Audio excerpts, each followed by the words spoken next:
Good afternoon, it's great to be here and thanks for being here today. I hope you're finding this event useful. It's the second one, the last one was in London. I detect a very positive vibe here today and I'm very pleased to see that. When I gave the keynote speech a year ago, Highways England had only been a company for a couple of months and I'd been chief executive I think for maybe a month. In that timescale we've achieved a lot.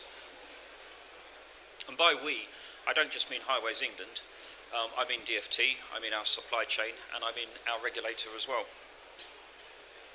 Because, as I pointed out a year ago, I expected this to be a journey of partnership. By November 2015, this time last year, we had well and truly embarked on the delivery of the government's road investment strategy, getting spades in the ground, and completing some significant improvements and setting many more in train. And it's fair to say that that pace has not abated. By the time of Highways England's first anniversary, we had completed 5 schemes, we'd started 8 more, and we had 11 in progress. We exceeded our target of 1,200 miles of carriageway resurfacing. And away from the strategic road network, we did something highly innovative, which is we supported Cumbria County Council after the flooding. The A591, a hugely important regional road, not part of our network, and we were asked to step in by the Secretary of State and carry out that repair. We did so. We did it on time, and initial estimates for the cost of that job were somewhere of the order of 20 million, and we delivered it for less than 5. So this was a huge success for everybody involved.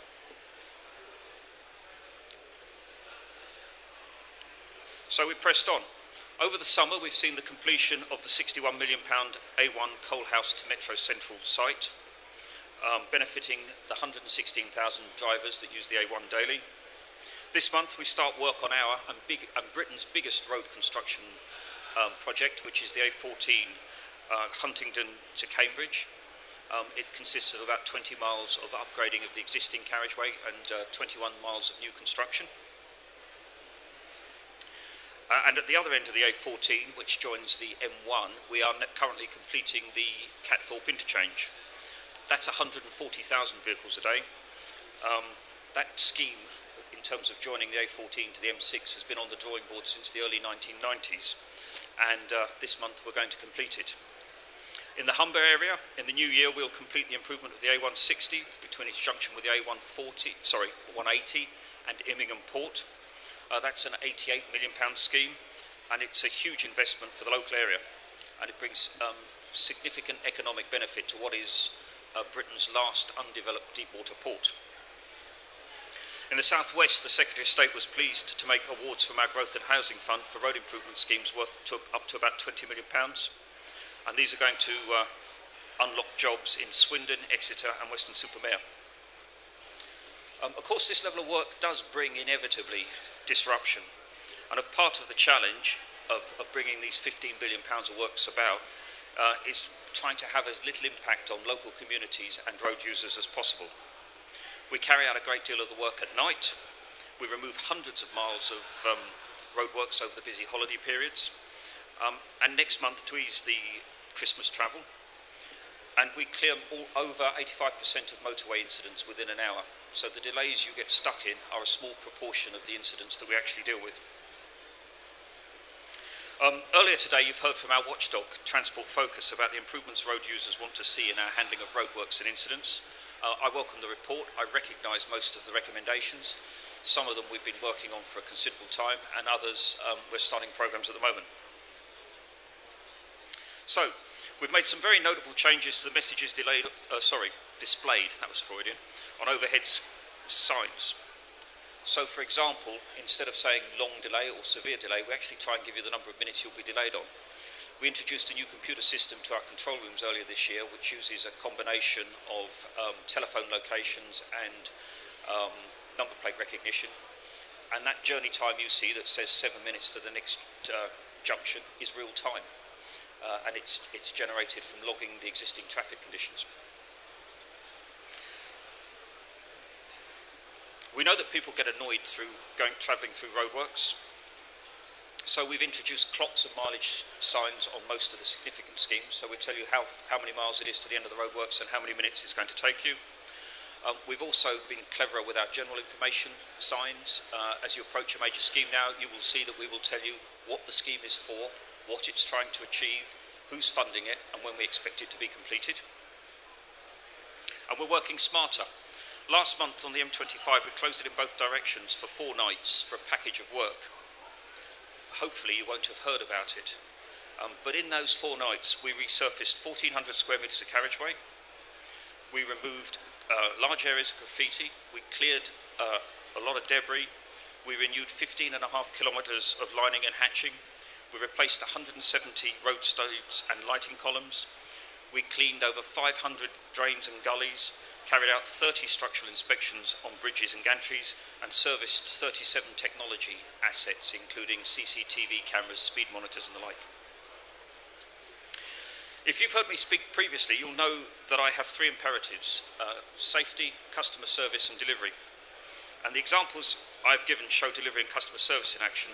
So what of our first priority, safety?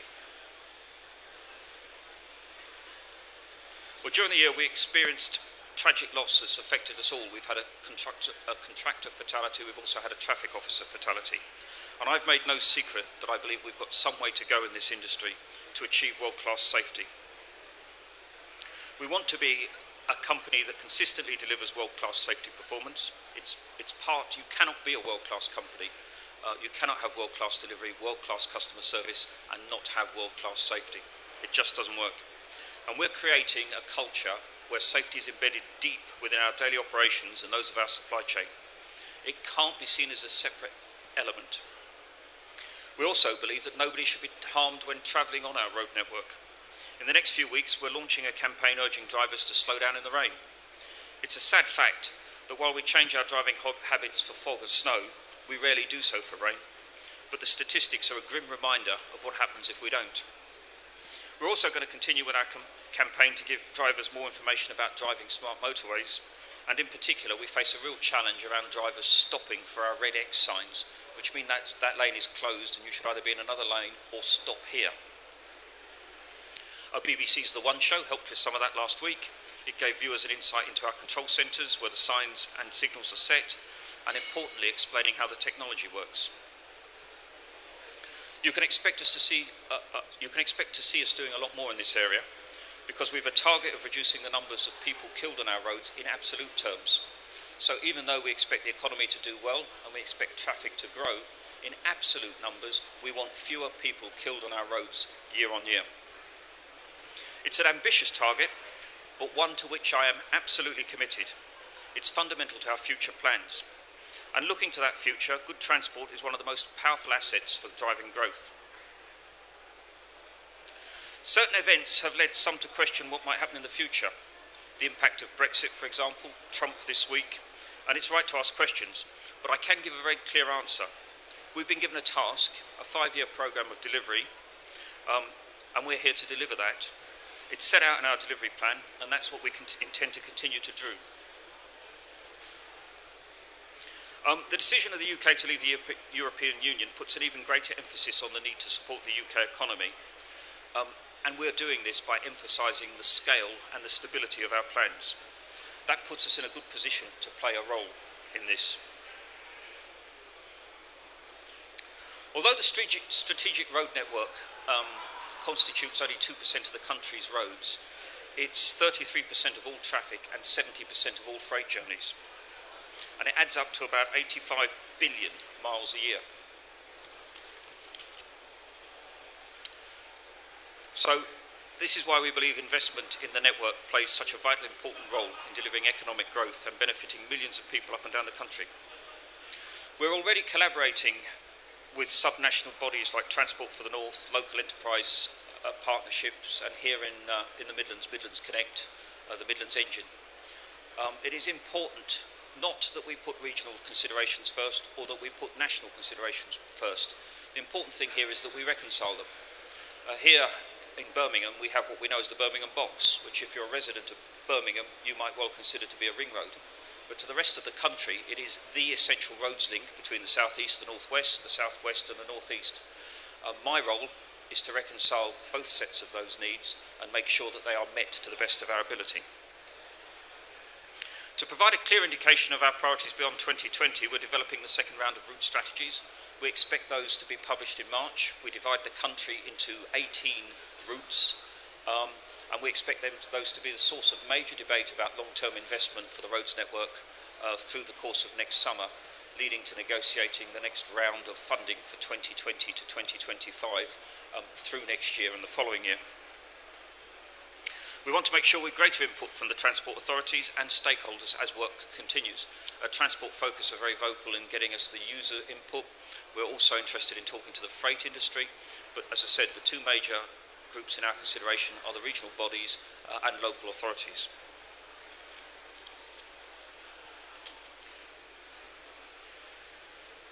What we'll be delivering from April 2020 will build on the current RIS and a thorough and robust process and evidence-based.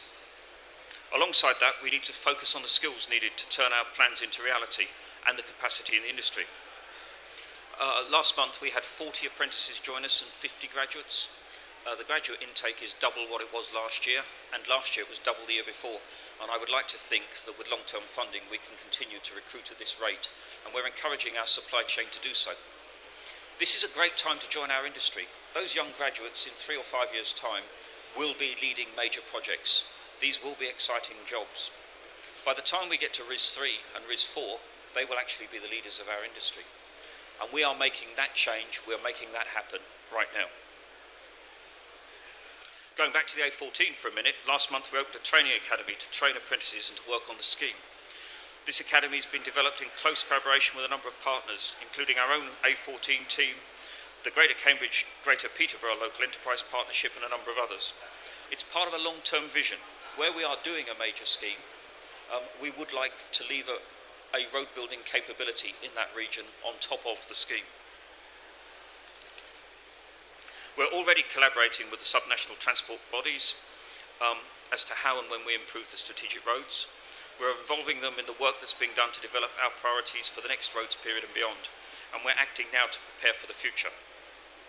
To provide a clear indication of our priorities beyond 2020, we're developing those route strategies which will help to both assess the current and future issues on the strategic road network.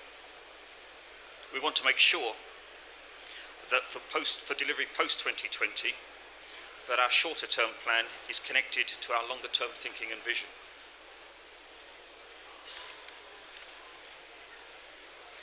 All of what I said could not have been delivered without the engagement of our partners, with whom we're working ever more closely. You can see it in asset-led delivery in the East Midlands, you can see it across the collaboration on major projects such as the A14. It remains a hugely exciting time for the industry as we look to the next road period and beyond. As we look to achieve the government's aspiration that by 2040 our network will serve the needs of our society and our economy even better than today. Thank you.